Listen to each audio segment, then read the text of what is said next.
Hello বন্ধুরা, মিত্রা জন্মরের একটি নতুন ব্লগ থেকে আপনাদের সকলকে জানাই অনেক অনেক ভালোবাসা এবং শুভেচ্ছা।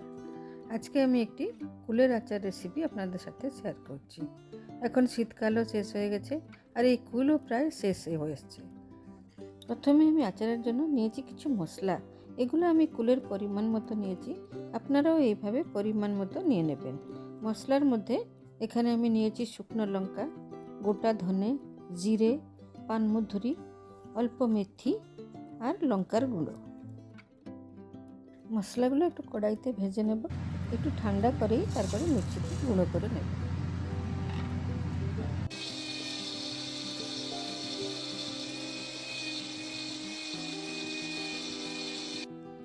তারপর কড়াইতে দিয়ে দেবো গুড়। আমি এখানে 500 গ্রাম মতো গুড় নিয়েছি। এই কুলগুলো একটু মিষ্টি আছে, যদি কুল টক হয় তাহলে গুড়ের পরিমাণটা একটু বেশি করে নিতে পারেন।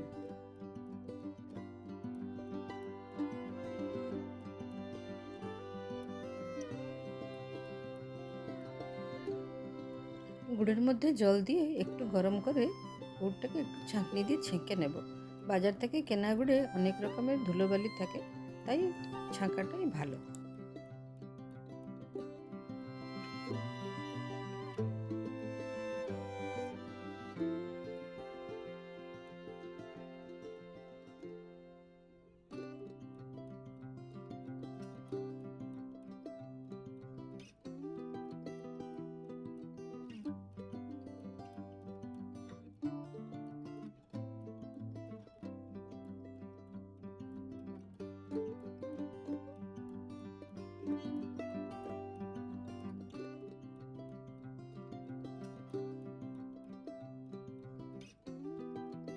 গুড় একটু ফুটে উঠলেই ওর মধ্যে কুলগুলো দিয়ে দেব। কিছুক্ষণ মিডিয়াম আঁচে রেখে কুলগুলোকে ফুটতে দেব, যাতে কুলগুলো ভালোভাবে সেদ্ধ হয়ে যায় আর গুড়টাও পুরো গলে গ্রেভিটা ঘন হয়ে যায়।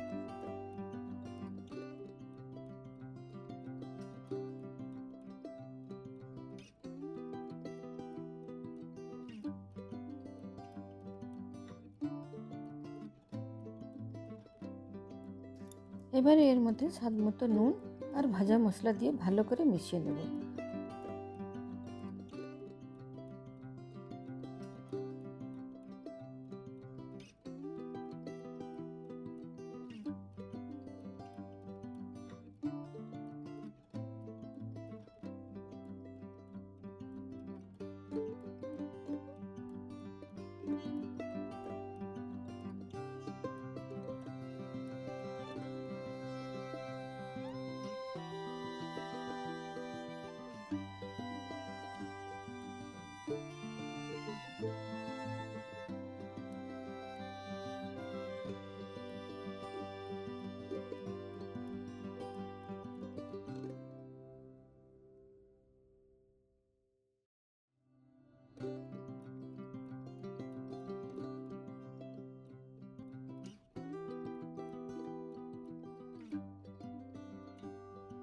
গ্যাসের ফ্লেমটা বন্ধ করে দিয়ে দেবো 1 চামচের মতো ভিনেগার।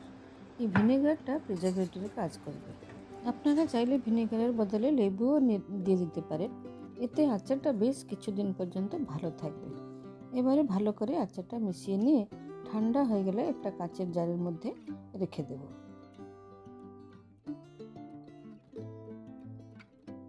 তাহলে চলুন, এখানে এই ব্লগটি তাহলে শেষ করছি। আবার দেখা হবে একটি নতুন ব্লগে।